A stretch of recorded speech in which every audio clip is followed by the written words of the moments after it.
You think you're in control. You think the voice in your head is you, the one that says, "Be strong. Don't cry. Don't look weak." The one that keeps you polished, composed, and performing. But that voice isn't your truth. It's your ego. And it's done a brilliant job, convincing you it's who you are. It kept you safe when you were vulnerable. It gave you rules to follow. It helped you survive when you didn't feel seen. And so you believed it. You built a life on top of it.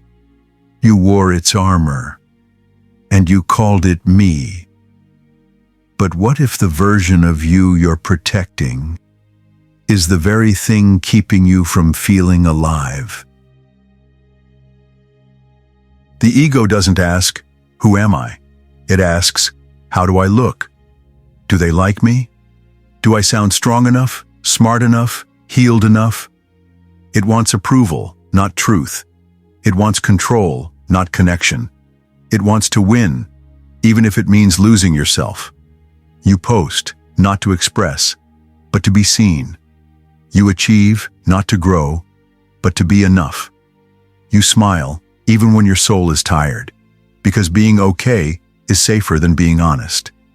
And slowly, the prison becomes beautiful, elegant, praised. People admire the version of you that's furthest from who you really are. And the scariest part? You start to admire it too. The ego is clever. It knows how to make you feel in control while keeping you imprisoned. It tells you healing is linear, that once you read enough, meditate enough, smile enough, you'll be whole. But wholeness isn't about perfection. It's about honesty. And the truth is, you're tired of pretending, tired of wearing strength like a costume, tired of being everything for everyone, except real for yourself. You're not weak for feeling this. You're awake. And if this voice sounds like your own, subscribe. Not for me, but for the version of you that's still waiting to be heard. At some point, the mask cracks. Not because you want it to, but because it's too heavy to hold. You forget how to smile the way they like. You stop answering texts with fake, "I'm fine." You lose the energy to play the role. And that's when something deeper starts to speak. Not the ego, not the performer, but the one who's been watching, waiting, underneath it all. It doesn't speak in achievements or affirmations.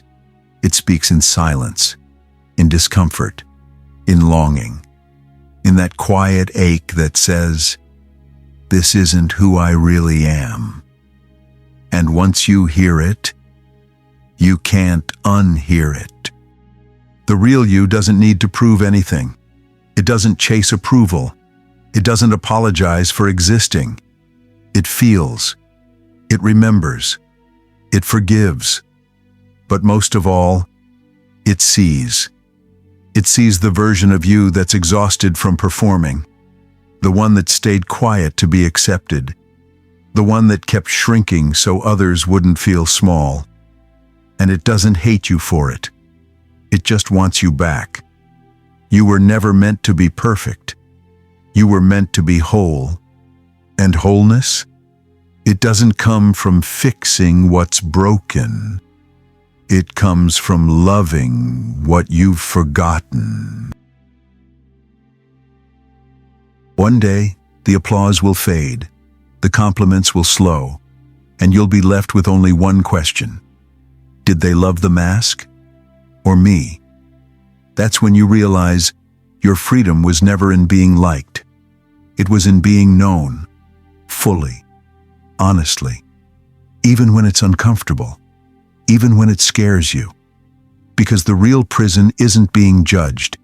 It's being invisible inside a version of yourself that the world prefers. But here's the truth. You were never meant to be easy to understand.